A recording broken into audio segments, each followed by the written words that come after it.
In the changing landscape of global trade, India is once again set to take a major step forward. Negotiations that began in 2007 are finally taking the shape of an agreement in 2026. After nearly 2 decades of long and complex discussions, India and the European Union are on the threshold of finalizing a free trade agreement which will give a new direction to their economic relationship. Here's a report. Amid changing global trade equations, the speed with which India has finalized free trade agreements over the past 4 years has drawn worldwide attention. India and the European Union are expected to move towards signing a similar free trade agreement on January 27th. Under this agreement, India and the European Union will make access to each other's markets easier. Once implemented, Indian products are expected to gain access to European Union countries at low or zero tariffs. Similarly, European Union products will receive comparable facilities in the Indian market.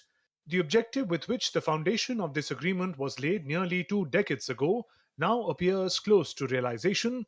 What began in 2007 is taking concrete shape in 2026, further enhancing its historical significance. Formal negotiations on the India-European Union FTA began in 2007 when both sides launched it as the Broad-Based Trade and Investment Agreement. The initiative primarily came from the EU, which sought to promote trade and investment in view of India's rapidly growing economy and market. India also showed interest as the EU was India's largest trading partner at the time. The agreement aimed to cover goods, services, investment, technology transfer, and regulatory cooperation. From 2007 to 2013, several rounds of talks were held, but disagreements caused the process to stall. In 2022, negotiations resumed, mainly due to global geopolitical shifts such as the Ukraine crisis and US China trade tensions, which somewhat eased the path forward. Subsequently, continuous high-level dialogue and meetings between Prime Minister of India and the top leadership of the European Union gave new momentum to the process. However, several sensitive and complex issues emerged during the FTA negotiations. The most significant among these was trade balance, as India feared that easier market access for European products could negatively impact its domestic industries. Differences also arose over tariffs on agricultural products and textiles. India wants better opportunities for its agricultural and textile products in the European market, while the European Union has remained cautious about protecting its farmers and domestic producers. In addition, issues such as access in the investment and services sectors, data protection, and regulatory standards remain central to the talks. The European Union emphasized data privacy and a strict regulatory framework, while for India, the issue was linked to domestic policy and digital sovereignty. Along with this, European Union also expected reforms from India regarding social standards related to environmental and labor rights. Despite all these challenges, both sides have consistently given high priority to this agreement. As a result, today, both sides are set to finalize the historic pact. Bureau Report, DT India. All right, and joining us on the broadcast today is Professor Gulshan Sachdeva, School of International Studies, JNU. Sir, a very warm welcome to DD India News Hour. When you talk about the diplomatic ties between EU and India, they trace back to early 1960s. And definitely we'll talk about the mother of all deals. But, to begin with, sir, from the first India-EU summit in 2000 and now to the 16th summit between the two, how do you assess the relationship between India and the EU? Well, I think the relationship has definitely transformed. And as you rightly mentioned, India was the first country to recognize at that time the European Economic Community in the 60s. And since then, we have progressed in the 90s. When the things changed, when the world, with the end of the Cold War, I think the convergences arose between India and the European Union because the European Union was also expanding. European Union also had very important, ambitious projects. They introduced single currency from 15 countries. They became 28 before Brexit. And the worldview of a democratic world, multicultural world, a multipolar world. Somehow, both, I think it's coincided. And then, we started this, first the business summits, and then from 2000, the summits, and then in 2004, Hmm. when we had, Strategic strategic partnership. partnership. Yeah. And then later on, we also had a joint action plan. And then from 2007, we had FTA negotiation, as your report mentioned, Hmm. after many rounds in 2013 because of different ambitions, the negotiation frozen. But even when the negotiation were frozen, at least on the trade, but then we started moving into many other areas. Right. Today we have close to 50 different kind of dialogues happening with the European Union, and this covers agriculture to urbanization to maritime security to renewable sector, Right. to so many other areas in which we are working with the European Union, Right. both at the EU level and also at the member state level. We had not just a strategic partnership with the European Union. Hmm. We also had strategic partnership with the Germany, France, and also with UK. And more recently, we have also signed strategic partnership with Italy, with the Greece, and also with Poland. Hmm. And then later on, we also had when we started in 2021, Hmm. when the Prime Minister met all 27 leaders of the European Union. Hmm. So we had this connectivity partnership as well. And then the roadmap was there, roadmap 25, which is completing now. And then we are going to adopt a new roadmap 2030 by the summit, when the summit is going to take place. So many other areas. But of course, the core of this relationship and the competency of the European Union, Hmm. it's in the area of trade, investment. So obviously, European Union being India's largest trading partner with Right. close to 2 billion, trade in goods and services, Hmm. and also major investor. So obviously, FTA is a very important thing. It But is. we are also moving into other areas. We are also going to sign perhaps also Defense as and it was security indicated by partnership. the foreign policy chief on security and defense partnership. You're absolutely So the right. partnership has really expanded. Yes. Yeah, definitely. And it has transformed, like you just said. So this indeed is a good sign, when we talk about already strengthened relation between India and the EU, like I was just mentioning, they are not new.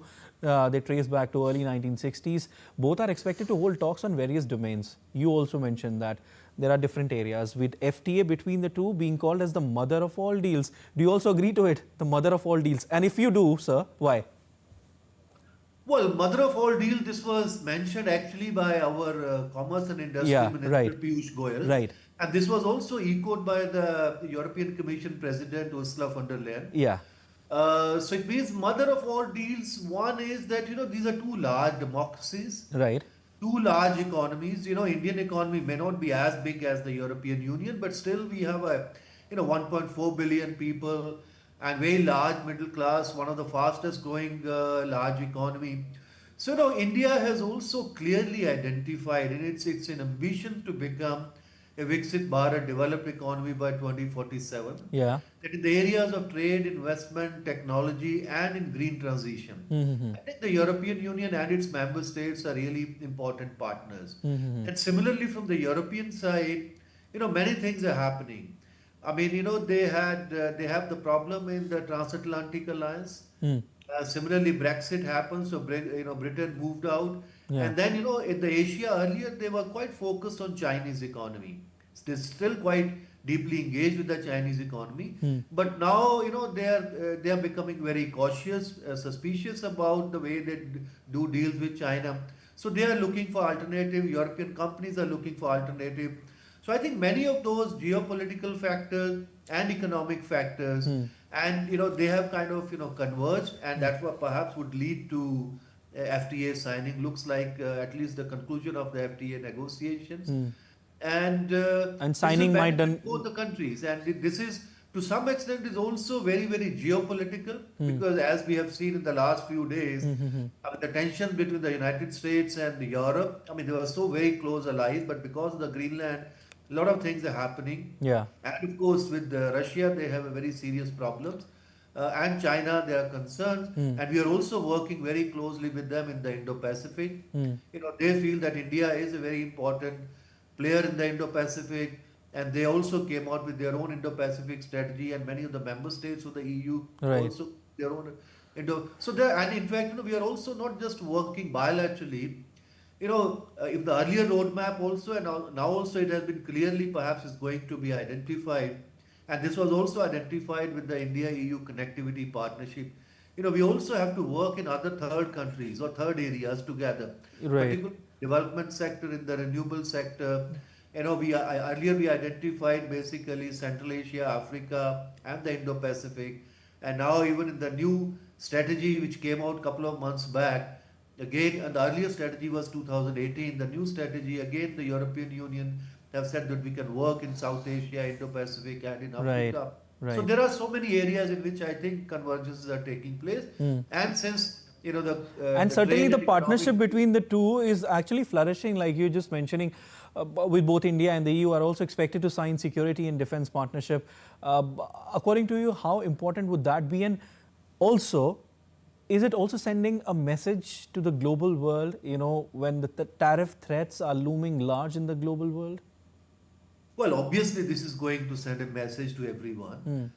But more than messaging, in fact, in the defense and security, earlier we used to work mainly with the member states of the European Union because, Right. the foreign policy area is more of intergovernmental cooperation Right.